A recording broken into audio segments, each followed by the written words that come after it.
Eternal Guardians. Chapter 3. The Oracle of Serathis.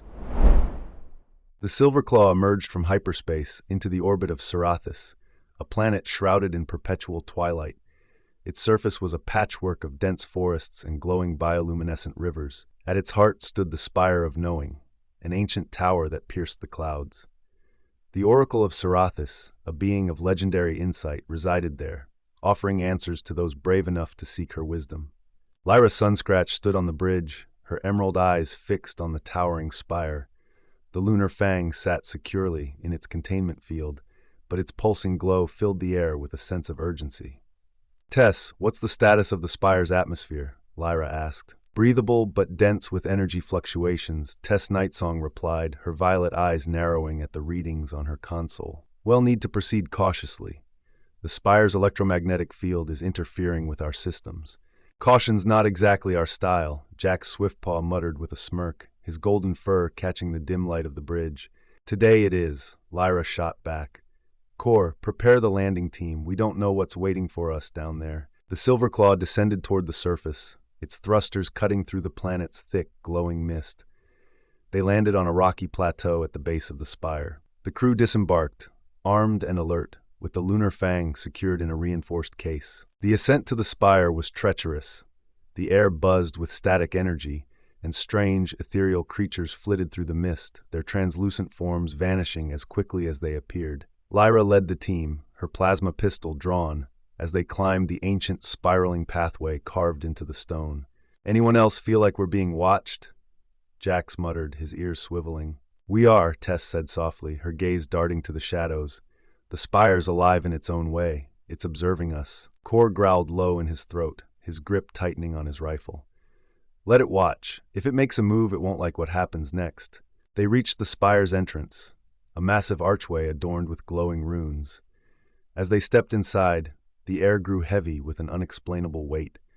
The walls seemed to shimmer and shift, as if the spire itself was a living, breathing entity. In the center of the chamber stood a pedestal, atop which hovered a sphere of pure light.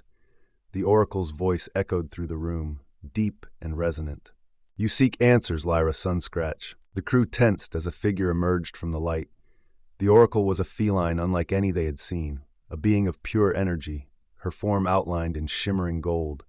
Her eyes burned with an intensity that seemed to pierce through Lyra's soul. "Yes," Lyra said, stepping forward. She placed the Lunar Fang on the pedestal.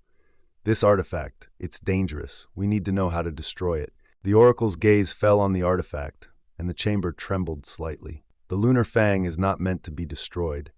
It is a fragment of the Celestine's legacy, a key to their knowledge and power. To destroy it would be to sever a link to the very fabric of creation." Lyra's ears flattened. "Then how do we stop it from falling into the wrong paws?" The oracle's expression softened. "The Fang's power is not inherently evil. It responds to the intentions of its wielder. But its activation has awakened forces that have long slumbered. The Voidborn stir." "Voidborn?" Tess asked, her voice barely above a whisper. "Ancient beings who dwell in the spaces between realities," the oracle explained. "They were imprisoned by the Celestine eons ago, but the Lunar Fang has weakened their bonds. If they are not stopped, they will consume all life." The crew exchanged uneasy glances. Lyra's tail flicked as she asked, "How do we stop them?" "To seal the Voidborn once more, you must reunite the three Celestine artifacts, the Lunar Fang, the Solar Claw, and the Star Shard," the oracle said. "Together, they form the Celestial Trinity, a weapon of unparalleled power." "And where do we find these other artifacts?" Lyra pressed. "The Solar Claw lies within the burning heart of the Maelstrom Nebula," the oracle said. "The Star Shard, its location is unknown, hidden even from me." Lyra clenched her fists. "Great, an impossible mission." The oracle's gaze softened. "You are not alone, Lyra Sunscratch. The Celestine chose you for a reason. Trust in your crew and your instincts." Suddenly the chamber trembled violently. The oracle's form flickered as her voice grew urgent. "They are coming." Outside the spire, the mist swirled violently as shadowy figures emerged from the darkness. The Voidborn were monstrous, feline-like forms with elongated limbs and glowing, hollow eyes. Their movements were unnatural, as if they were distorted reflections of reality itself. "We've got company," Kor shouted, raising his rifle. The crew formed a defensive line as the creatures advanced. Jax fired his blaster, the bolts piercing the Voidborn's shadowy forms, but failing to slow them down. Tess threw an EMP grenade, which detonated with a pulse of energy, momentarily disrupting the creatures. Lyra grabbed the Lunar Fang, its glow intensifying as she held it.